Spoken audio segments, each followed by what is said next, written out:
Pattern यार से change बा। खाए की शहीदों की धरती है, वीरों की धरती है, विद्वानों की धरती है। देश जब आजाद होत रहल, आजाद होके से पहले ई बागी बलिया आजाद हो गई।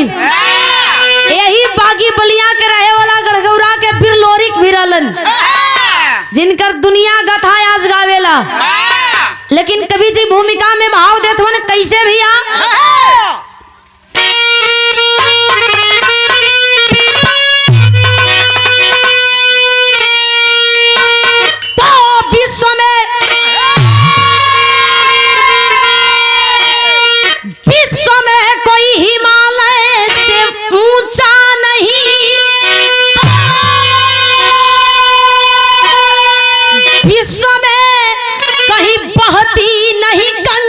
की धारा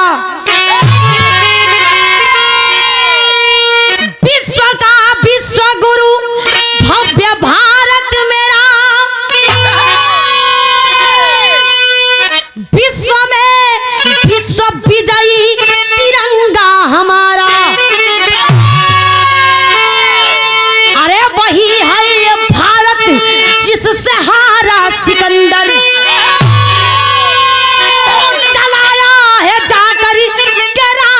कलंका। हमसे टकराव जिनका तिबुजोखन कहे, तेरी छाती पे चढ़ के बजा देंगे डंका।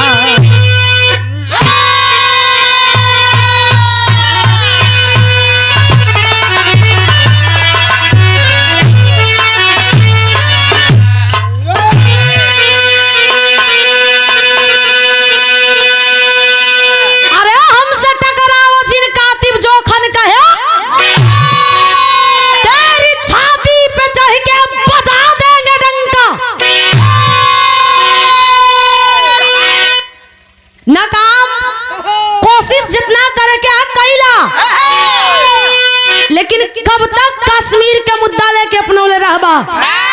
उन नाकाम तो हर कोशिश नाकामयाब हो जाई।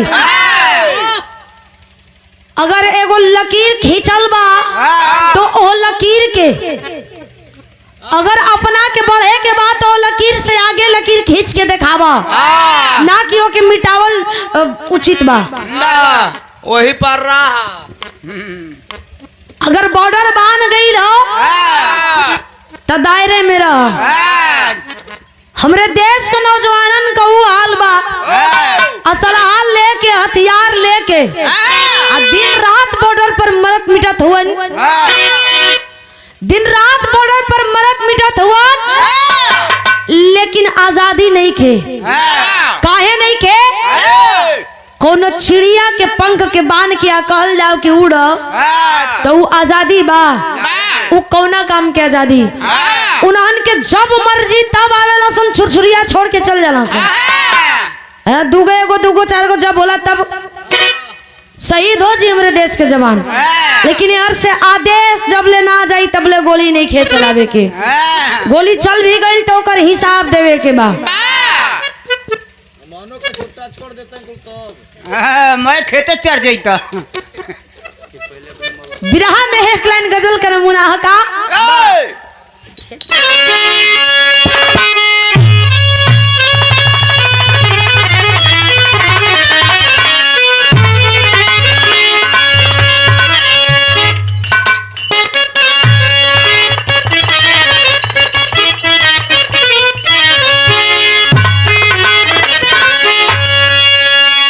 कभी लिखते हैं क्या?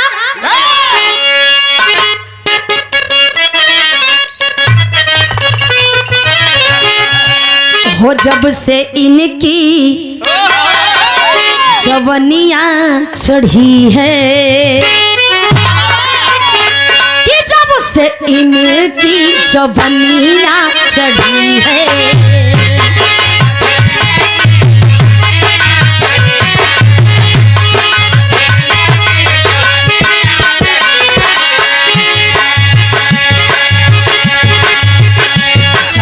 इनकी जवनियां चढ़ी है, ये हजारों के पीछे पड़े हैं।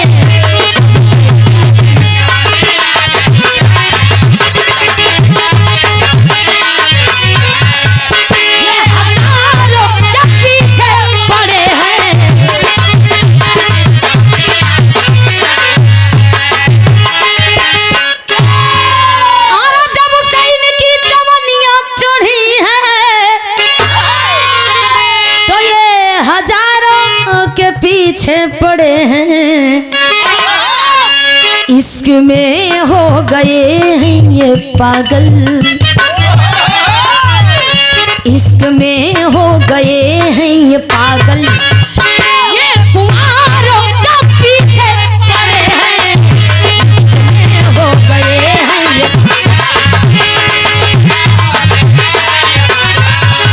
ये कुंवारों का पीछे पड़े हैं।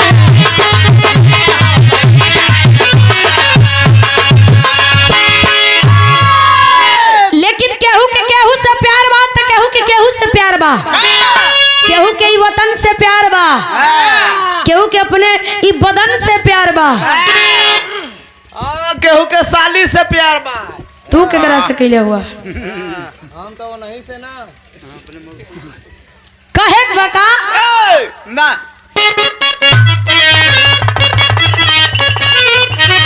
अरे प्रेम जब जब हुआ यहाँ सच्चा, तो प्रेम जब जब हुआ यहाँ सच्चा,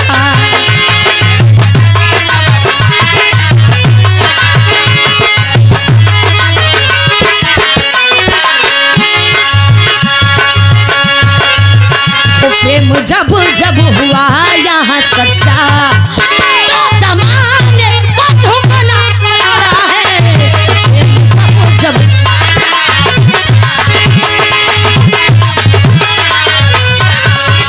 तो जमाने को झुकना पड़ा है।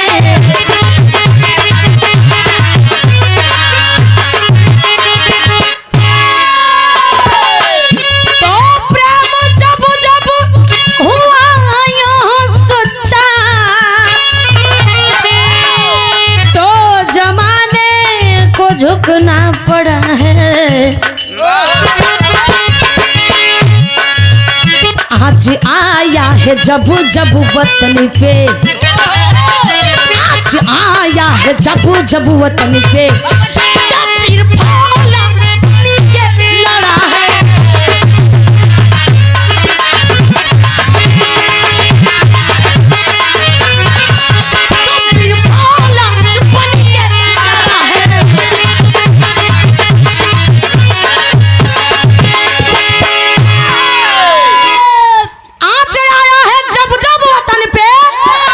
तो फिर फौला नीचे लड़ा है।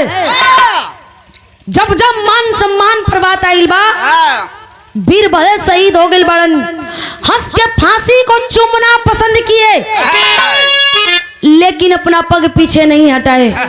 ये आजादी हमें भीख में थोड़ी मिली है, बहुत लड़ाई, बहुत कुछ झेलने के बाद लाशें बिछ गई, किसी का सुहाग उजड़ गया तो किसी का गोद सुना हो गया, तब जाकर के आजादी मिली है। लेकिन कहानी कैसे से शुरुआत हो गई, कैसे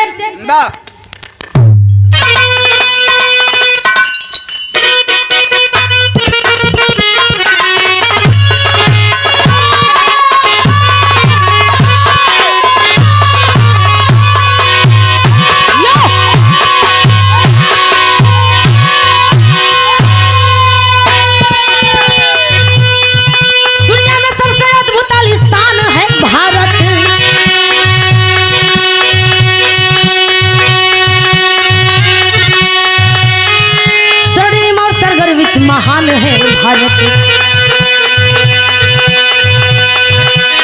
इसी भारत से अलग अलग 15 देश हुआ, बना कई मुल्क जिनका अनुपम अपना भेष हुआ।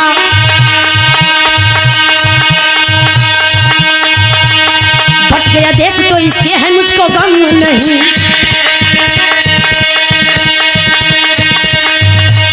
झुका दे मुझको ऐसा किसी में दम नहीं।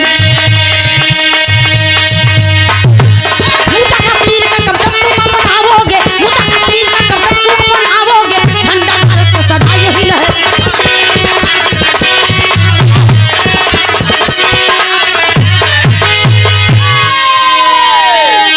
ए भैया देश बट गई, एकरी गम नहीं खे, देश बट गई लेकर गम नहीं खे। ये कभी अखंड भारत हुआ करता था। इस भारत से 15 अलग अलग देश बट गए।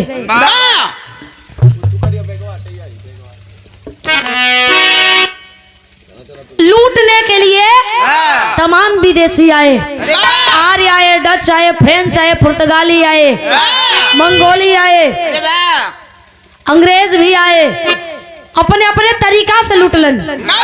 ए बाबू, जेकर जैसे मन बनल वैसे लुटलन।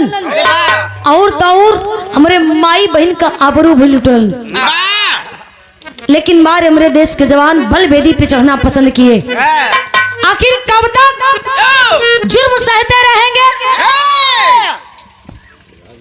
हमें आजाद होना है, हमें आजादी पाना, हमें वो दुल्हन लाना है जिस दुल्हन के लिए पूरा भारत रो रहा है। देशवा बटल, कंबोडिया बट गई, वियतनाम बट गई, Sri Lanka, Thailand, Philippines, Singapore, Japan और ये नंगा भिकमंगा भूखाई पाकिस्तान भी। ये हमेशा नाकाम कोशिश करेला। एक ही नहीं के पता कि जितना अमन के देश में आबादी बा उतना भारत में रोज बच्चा जन्मेलन से। अगर पानी बांध दिया जाए तो मर दिए लोग पानी बिना। काहे ना एक आदमी 6 गो पैदा करत हो।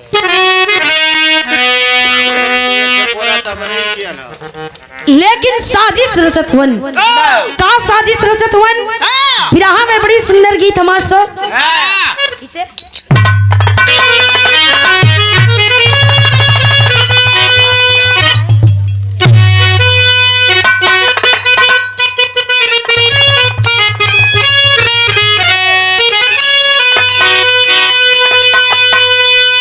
कोनो लड़की के बियाह हो गई, गवना करे खातिर के फोन कैलस कि का हो कहो बियाहवा तो तू कराई लेला। गवनवा तोहर बाबू का करई हां? कह तड़ी ए भैया कैसे कहली?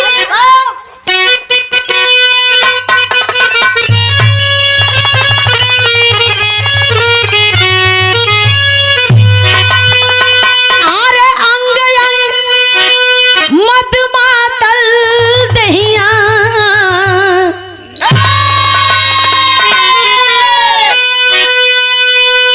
अरे अंग अंग मद मातल दहिया, अरे खिल के भइल कचना,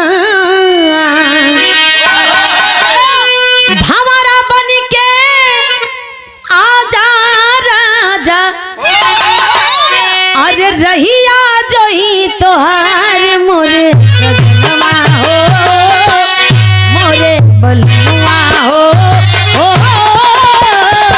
कबूले करी भाई इंतजार,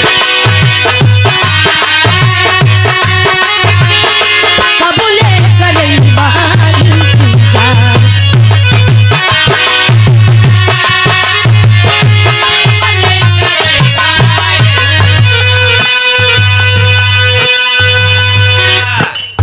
गद्दारों की हुई है मीटिंग,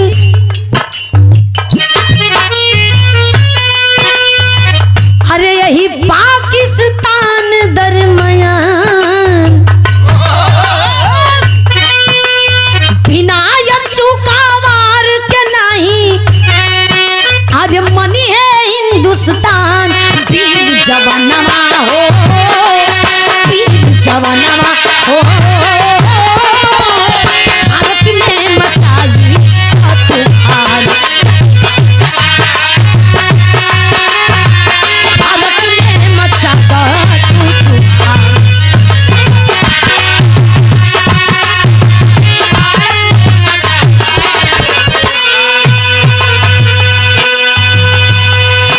पाकिस्तान का गिरोह, आतंकवादियों का गिरोह प्लानिंग कर रही है कैसे भी करके हमें भारत को तबाह होते हुए देखना है।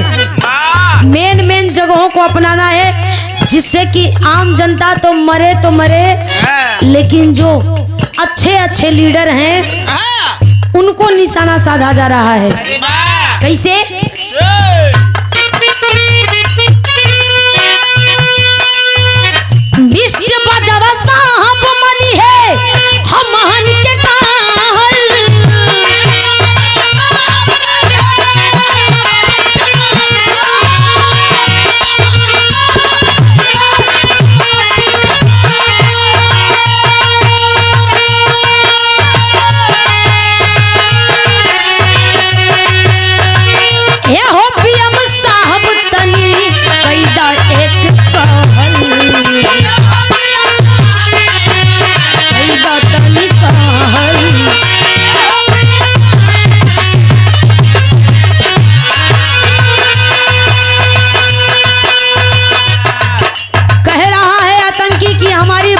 होती है, प्रधानमंत्री से मैं अपील करूंगा कि मुझे एक चीज की जरूरत है, वो आप दे दीजिए।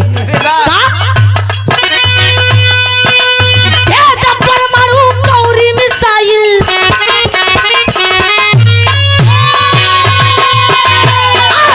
परमाणु गौरी मिसाइल, ये अरज श्रीमान वीर जवानमा हो, जवानमा हो,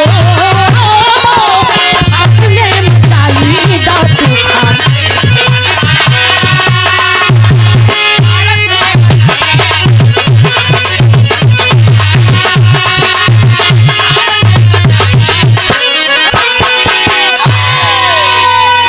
आतंकी कह रहा है कि मेरी बातचीत होती है प्रधानमंत्री से, इमरान खान जौन डलन है, बातचीत होले, हम अगर अपील करब उनसे तो वो हमें ई मिसाइल दे दिहन। अब मिसाइल दे दिहन तो टारगेट करत बा के टारगेट कौनी कौनी जगह के। बिरहा में गीत बदल गई भैया।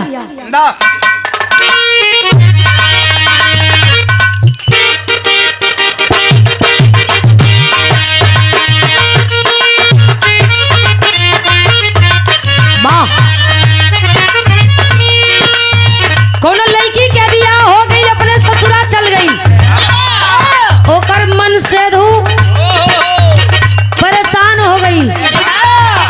काहे परेशान भइल? काहे कि ओकर नैहरवा से ओकर मजनुआ जवन रहल वो बार बार फोन करे आ कहे कि हम बोला तनी फलनिया के मौसी के लइका ना हो, मौसी के लइका बोले तनी तनियों से बात करे तो 2 दिन 3 दिन परेशान हो गए। कलश कि ले है तोर मौसी का लइका बोलत हो, ये से बतिया लेके धीरे से कलश की रखा, हम बाद में तो से बतियाई। अब फिर बाद में जब चल गई बहरे तो फोन कैलस, का कहलस, ए जानू लागता किछिए नहीं दे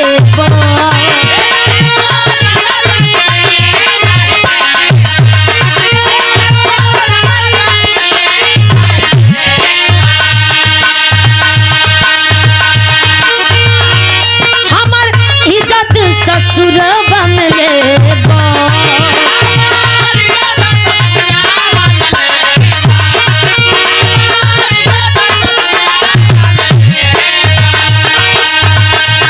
जानू लागत कि दिए नहीं देब, हमर इज्जत ससुर बन ले बजरिया में।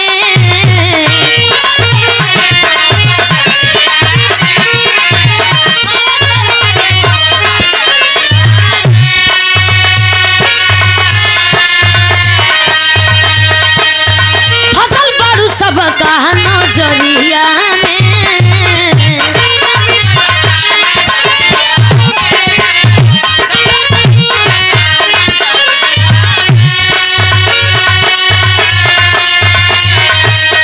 मार करबई बचरिया में, फसल बाड़ू सब का नजरिया में। ऐसे जे कराबू तो आँख मरबू, ऐसे जे जदी आँख मरबू दिलावा बेचारा फिसल जाइयो, सीना से अपना दुपट्टा न गिरे दिया, सीना से अपना दुपट्टा न गिरे दिया, गलाई को मान चल जाई,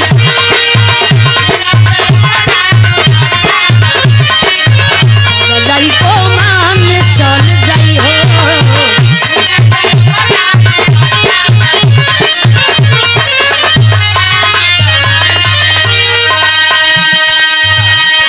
कवि जी लिखत बड़न अपने देश के जवानों के प्रति, जवान कह रहे हैं क्या,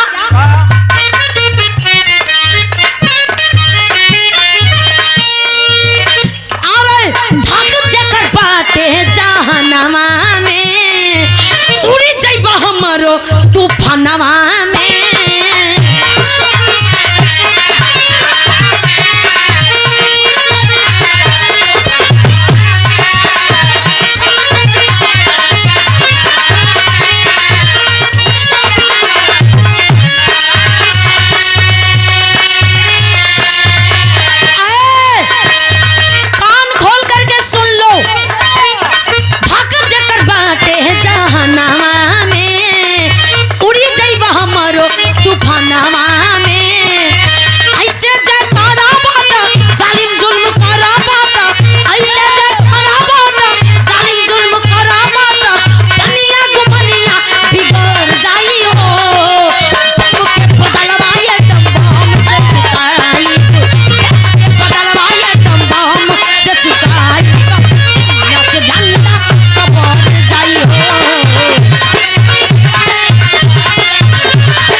चली झूठे लेके खाली छुरछुरिया उड़त हुआ सो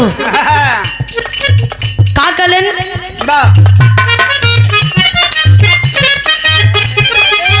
छोड़ा बापन गिनी मिसाइल पाकिस्तान में छोड़ा बापन गिनी मिसाइल पाकिस्तान में राखी बन के उड़ जइबा तो गला आसमान में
हर बार कामयाब नहीं हो पाओगे।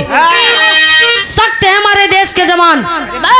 सलाम है उन फौजी सिपाहियों को जो कि कड़ाके की ठंडी में -30 डिग्री 40 डिग्री तापमान में भी सरहदे हिंद की रखवाली करते हैं। अगर हमारे देश के फौजी को 1 सेकंड के लिए अपने सीमा से हटा दिया जाए तो देश में अफरा तफरी मच जाएगा। लेकिन कुछ लोग हैं कि गद्दारी कर रहे हैं। अपने लोग अपनों में कमियां होती हैं। किसी गैर की कहां मजाल है क्यों छेड़ दे दिलेर को। हमेशा अपनों की गलती होती है दो गलवन कहो ना ढेर बड़ा अपनों ने लूटा।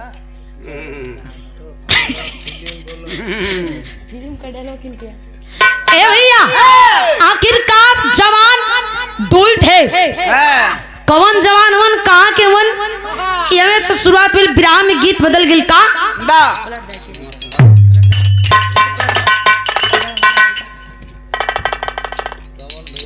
यूपी में इटावा जिला जहां अरे यूपी में इटावा जिला जहां है करुण कांड मैनपुरी का चंदन रघुनंदन का बेटा वो सुगंध था कस्तूरी का।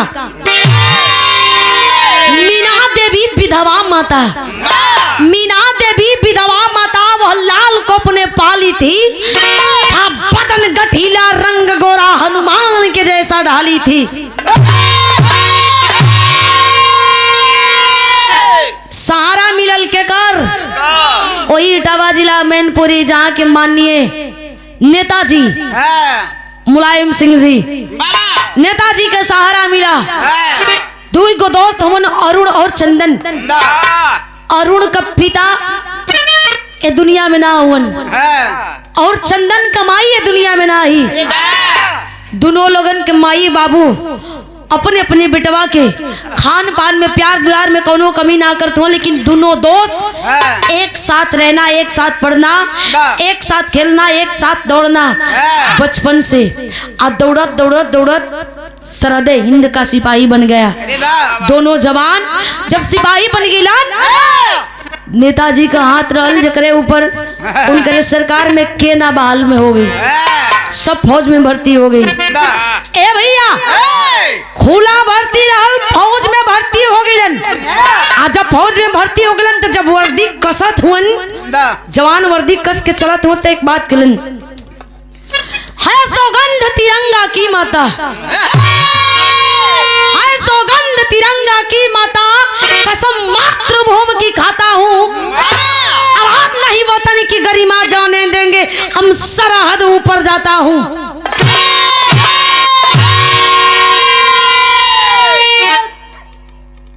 अरुण अपने माई से कहत बा कि माई सरद हिंद के खातिर तैयार हो गइल बानी। हमें वर्दी पहना के तैयार करा दलू, अब टीका लगा के नजर उतार द। माई नजर उतारत बे, लेकिन एक बात समझावत बे, अपने औलाद के फौलाद बनावत बिया। कैसे? गीत हो।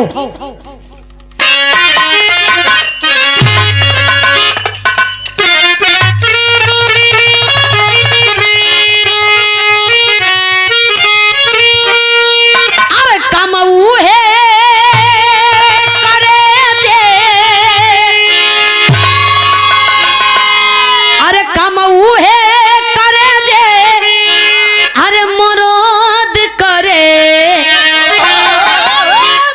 करी हैया देवर जी दर्द करे। माई समझावत भी अपने बेटवा के का कहलस। जाके यगिया लगा दी हा, जाके यगिया लगा दी हा। अरे पानी में दाग लागे ना बेटा अहिरा।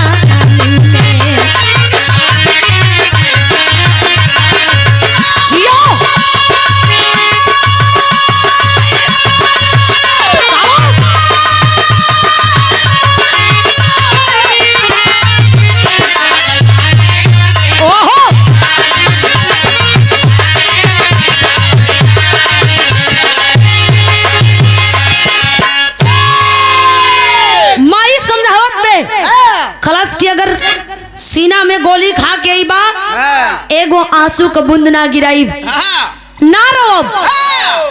अगर दुश्मन का गोली पीठ पे खा के आई बा तो तुहार मुंह तक देखे ना जाई। माई एक बात समझौलस का, अरे गोली के बदलवा तू ली हाथ टॉप टैंक से, पौरुष देखा के ऊपर होई है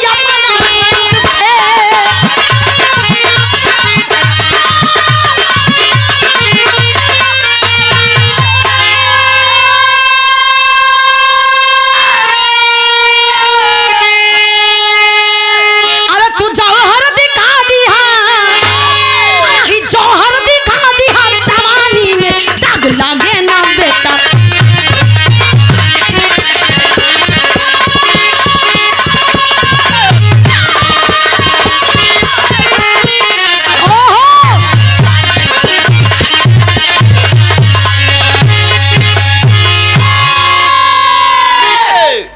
माई समझावत बे कलश की ईंट का जवाब पत्थर से दे के है बेटा। अगर वो गोली चली है तो तू गोली का परवाह मत करिया, ओकर जवाब तू टॉप टाइम से दिया। लेकिन तब जाके तो हर माई कई सीना गर्व से चौड़ा हुई। ए बेटा विदाई करत बिया माई, इतनी बात समझोलस बेटवा कलश की देखा माई तोरे मान मर्यादा में कोनो कमी ना आई रे। ए पगली अपने बेटवा के तू ई वतन के खातिर कुर्बान कर दहली, बल बेदी पर चढ़े खातिर के जब दान दे दहली ता जिंदगी का हमें भूख नहीं खे। 100 दिन जियला से अच्छा बा कि एक दिन जियब लेकिन शान से जियब। हमरे ब्याह के आखिरी गीत लगल कैसे,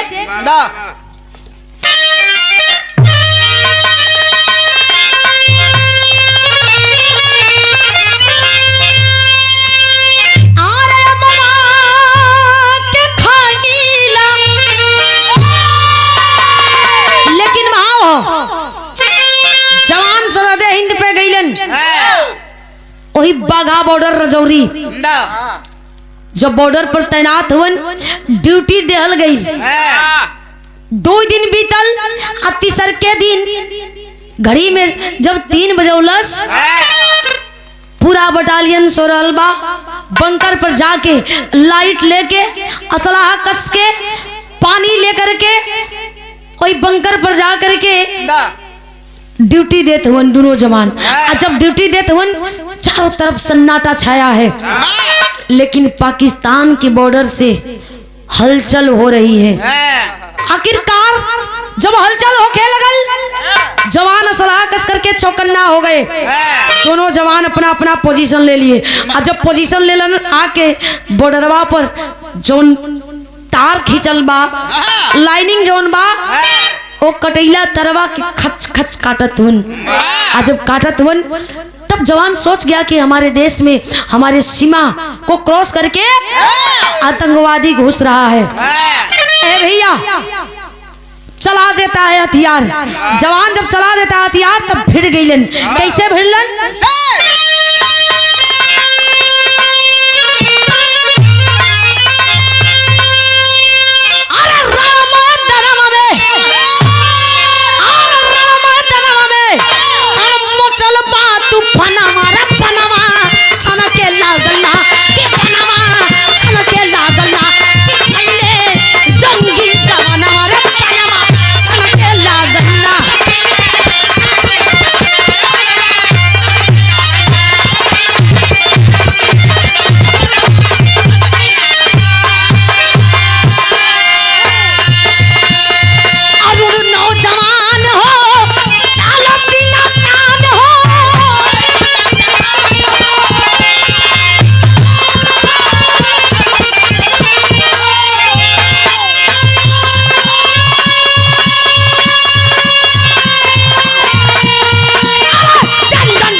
दोनों जवान कलन की गोली के बाद में हिसाब दिया ही उठा करके हथियार तब तब तब तब तब तब जब चलाने लगे दो चार आतंकवादी जो रोलन ढेर हो गए। पूरा बटालियन जाग गई। गोली चल गई, गोली चल गई, गोली चल गई। अपना अपना सलाह लेकर के कैंप से बाहर आए। देखलन तो गलन गिरे। साला दो गला कहाँ से आ गई ना सो? चाह बोल दो कब्बे का चाह। अच्छा बटालियन आई। हेड कमांडर देखलन कलन के जियो शेर जियो तुम्हारी माता पिता की जय हो। कलन की अरे शेर ऐसने बहादुर कथा में जरूरत रहल। अपने जान के बाजी लगा करके अपने मौत का परवाह ना करते हुए आतंकियों को मार गिराए हो, सम्मानित किया जाएगा। सुबह भइल, सम्मानित समारोह रखल गई।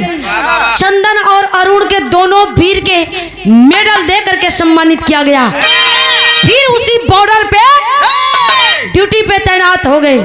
आज जब ड्यूटी पर तैनात हो गए तो इस समय पाकिस्तानियन का गिरोह कुछ ज्यादा ही जोश में था। पूरे अपने गिरोह के साथ में हमारे देश के अंदर आना चाहते थे। उन लोगों का कहनाम है कि हिंदुस्तान की फौज जो है का सब ईमानदारे हुई बोली लगावा जरूर एक दो को बिक जाई है। आज जब एक दो को बिक जाई है बस खाली अंदर हलला के जरूरत है। एक बात तहस नहस होके में तंचो देरी ना लगी। लेकिन सूत्रों के मुताबिक पता चल गया कि हमारे देश में आतंकी हमला करने वाले हैं। फिर से सारे जवान चौकन्ना हो गए। और जब सारे जवान चौकन्ना हो गए, इधर से जवान उधर से आतंकवादी, और जब चलन तब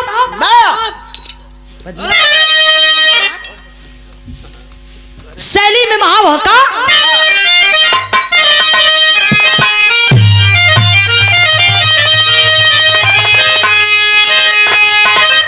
तूफान तोहर छाती में भरब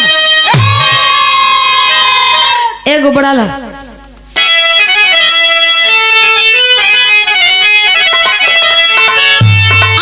तूफान तोहर छाती में भरब। आए भैया तूफान तोहर छाती में भरब। हिली ना हिंद हिमालय हीरो हिंदुस्तान।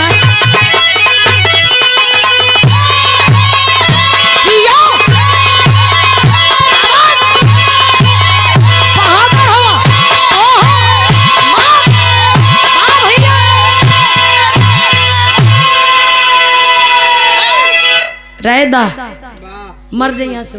छोड़ी देते आज तूफान तोरे छाती में बरफ आंख देखई बा आंख नोच ले। ए भैया आखिरकार कैलन का भाव हो।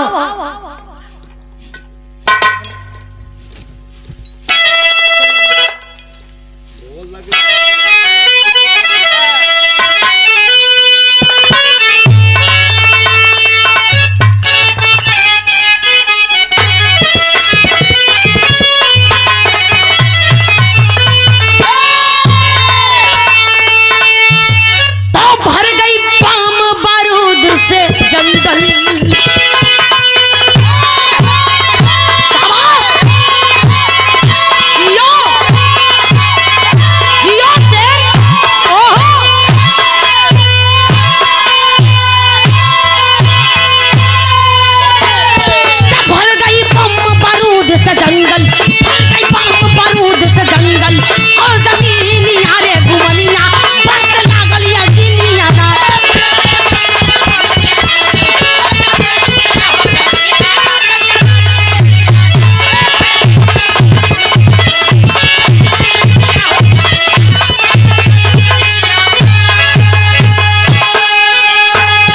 दोनों तरफ से गोली बम बारूद चल रहा है। एक तरफ से हमारे देश के नौजवान और दूसरी तरफ से आतंकी गिरोह।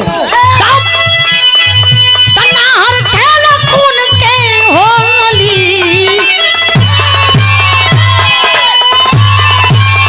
जियो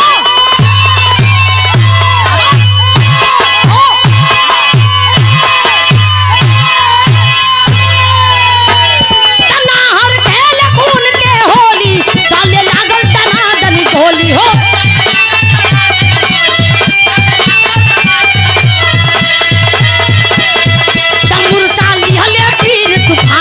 चंदन अरुण सिंह सैलान पानी जाए न दे भाई जागल पानी जाए न दे भाई जागल चोर जमीन नाले दुनिया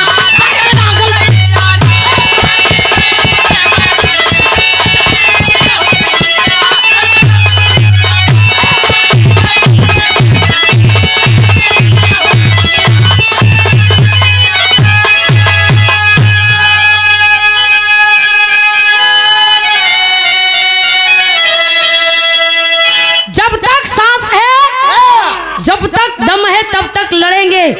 एक एक खून एक एक कतरा कतरा इस देश के लिए इस मिट्टी के लिए इस वर्दी के लिए समर्पित कर देंगे। प्रमाण दे जला कि मरल मछली पानी के सहारे बह जाले लेकिन जिंदा मछली हमेशा विपरीत दिशा में चले की कोशिश करेले।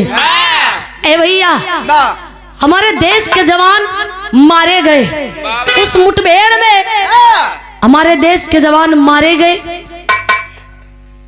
कोई कहीं पे घायल है कोई कहीं पे घायल है कोई मरा हुआ है तो कोई करा रहा है। कोई के धड़ बात कोई के सर नहीं कोई के कलेजा बाहर निकल के फेंकाल बा। ए भैया जैसे तैसे पता चलल आज जब पता चलल एम्बुलेंस बुला करके जवानों को हॉस्पिटलाइज किया गया हॉस्पिटल में लाया गया।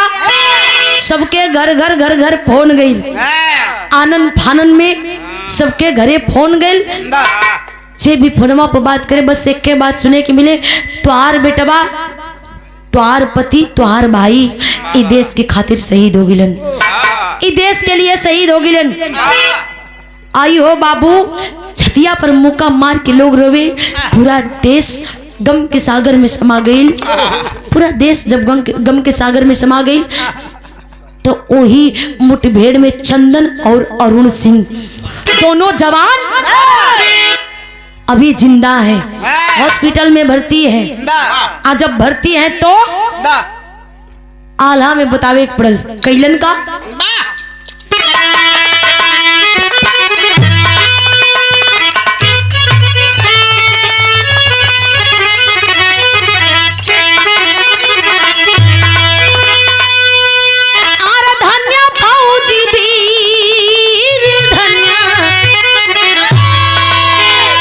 जननी के गोदिया अरे जवन गोदिया में जन्मे ऐसा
को होश आया।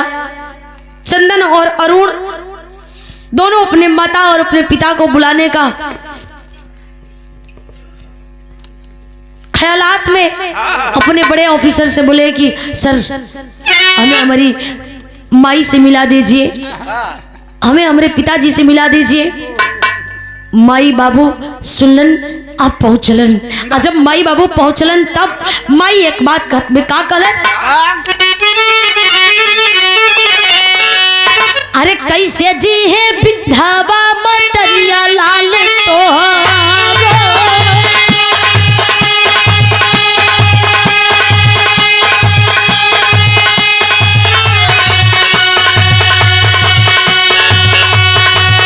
अरे तोहरा हो बिना बाबू ते जाबो परा।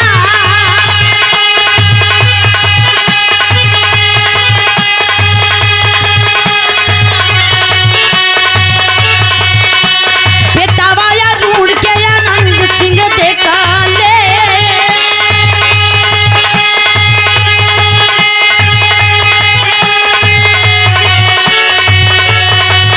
अरे छतिया पापा जरा गिरौले भगवा।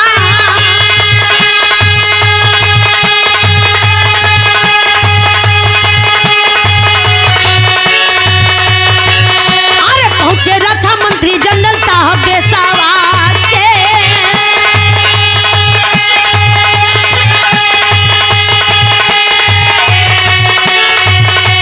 धन्य हमरे देशवा के फौजी नौचावा।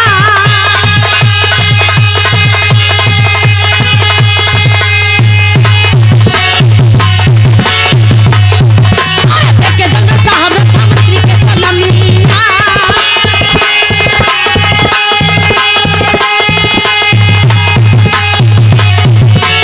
के जनरल साहब रक्षा मंत्री के सलामीना।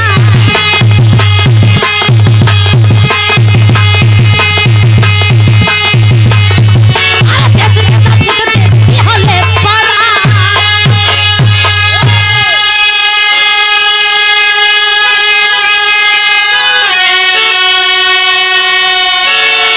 माई से कलन की माई देख रे माई तोर पगला ना सीना में गोली खा के आइल बा। अब तो के अफसोस ना न होई। इतने दिन का मेहमान रनिया अब हमरा बिना जी लिया। अब हमरा बिना जी लिए माई। माई कहत कि बेटा तोरे के दिखला बिना एगो अन्न करने वाला ना खात रही नहीं। लेकिन अब बताओ कि कैसे जियब। ई पगली तोरे बिना कैसे जी। लेकिन सौभाग्य है माई कलश की सौभाग्य बा हमार की तोरा जैसन बेटा जन्म दे के ई देश खातिर समर्पित कर डालेन। देश के रक्षा मंत्री जनरल साहब बड़े बड़े नेता आए, बड़े बड़े अपना भाषणबाजी किए। जवानों की शहीद डेड बॉडी घर तक लाया गया। और ये नियम बनाया कौन? माननीय स्वर्गीय मुलायम सिंह जी नेताजी। पहले जवानों का टोपी और वर्दी आता था।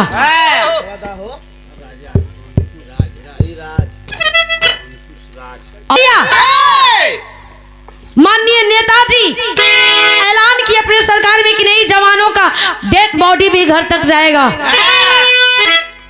आखिरकार नेता लोग अइलन बड़का बड़का भाषण कैलन कई के चल गए कि जवानों की मौत वृथा नहीं जाएगी। एक सिर के बदले 10 सिर लाया जाएगा। 10 सिर लिए हैं। 5 लाख आवत रहल खतवों में 15 लाख ओहे 5 लाख या 15 लाख खाता में भी आवत रहल। आइल केकरा में आइल बा। अब कुछ दिन में यह लोग खाते में चल रहे हैं। ए भैया आखिरकार जवान वहीं पे अपना दम तोड़ दिए। जब दम तोड़ दिए तो हर एक माई बाप को सपना होला। का सपना होला? खड़ी के अंदर कहना बा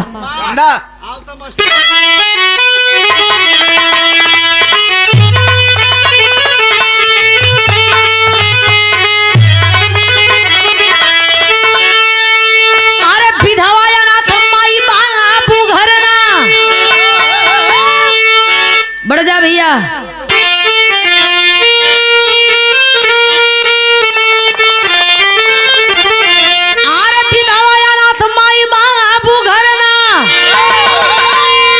एगो और बड़ा था।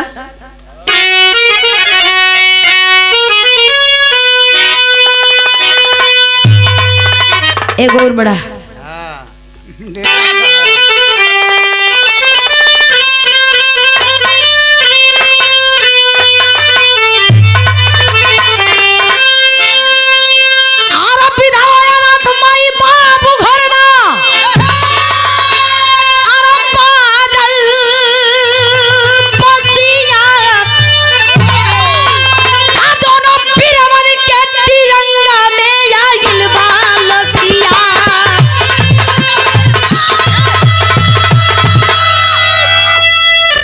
विधवा अनाथ माई बाबू घर ना बाजल बसिया, दोनों बिरवन के तिरंगा में आइल बलसिया। ए भैया बॉर्डर पर शहीद होलन तो का कोनो बड़ नेता के बेटा रहलन, बिजनेसमैन के बेटा रहलन, अधिकारी के बेटा रहलन? नहीं, चोर का बेटा रहलन। अरे किसान के भाई, किसान के, सब्जी बेचे वाला, मजदूरी करे वाला गरीब बाप के बेटवा रहलन। सब करे कलेजा में इतना कुब्बत नहीं खे, इतना दम नहीं खे कि अपने बेटवा के अपने बिटिया के सरहदे हिंद पर सौंप दे। आज सरहदे हिंद पर भेजना, इस मिट्टी के लिए कुर्बान कर देना, बलिदान दे देना, वो होता है एक फौजी। और एक फौजी का जीवन, अगर फौजी बने के तो कोनो नेता का बेटा बन के फौजी दिखावा, कोई में इतनी हिम्मत नहीं खे।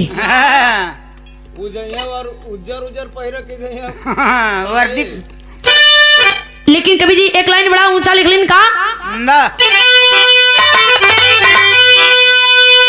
अरे सबके नसीब नहीं, अरे तिरंगा का फनवा सबके नसीब ना होला। मरे के तो हर रोज लोग मरेलन, कफन सब करे के उड़ाव देला अखिला भैया, लेकिन तिरंगा का कफन तू करे पर कहीं पड़ गिला।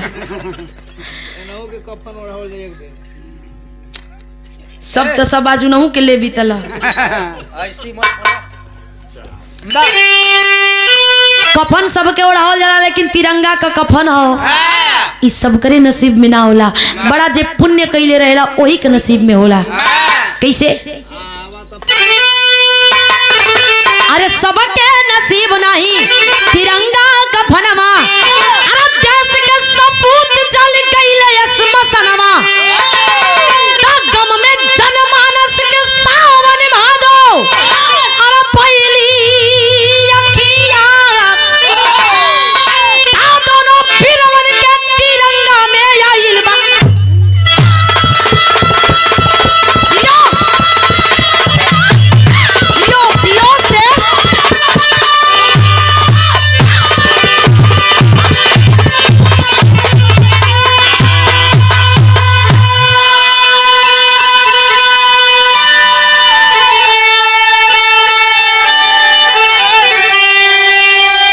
वाह भैया, सलीना पूजा ले बस।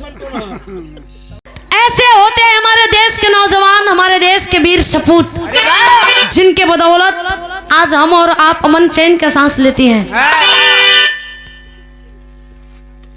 वतन के बलबेदी पर मिटे वाला स्वर्ण अक्षर में लिखल जाला, उनकर नाम इतिहास के पन्ना में दर्ज हो रहा है। लेकिन बहुत कुछ त्याग कैला के बाद जाके ये जिंदगी मिलेला। हम तो तरसीला के में फौजी का जिंदगी मिलल रहा।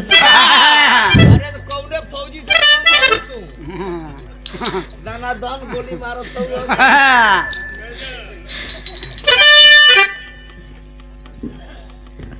देश के साथ साथ आम पब्लिक के साथ साथ हमारे देश के वरिष्ठ नेताओं को, लीडर को भी टारगेट किया गया कि अगर ये देश के कुछ ऐसे हस्ती हैं कि इनको टारगेट करके इनको सामने से हटा दिया जाएगा तो फिर देश में तो आसानी से अपना राज होगा। लेकिन ऐसा कहाँ होके होला बा, ऐसा नहीं होके होला, ऐसा सपना भी कबो ख्वाब भी ना देखे लोग। आखिरी बंद कहना बका,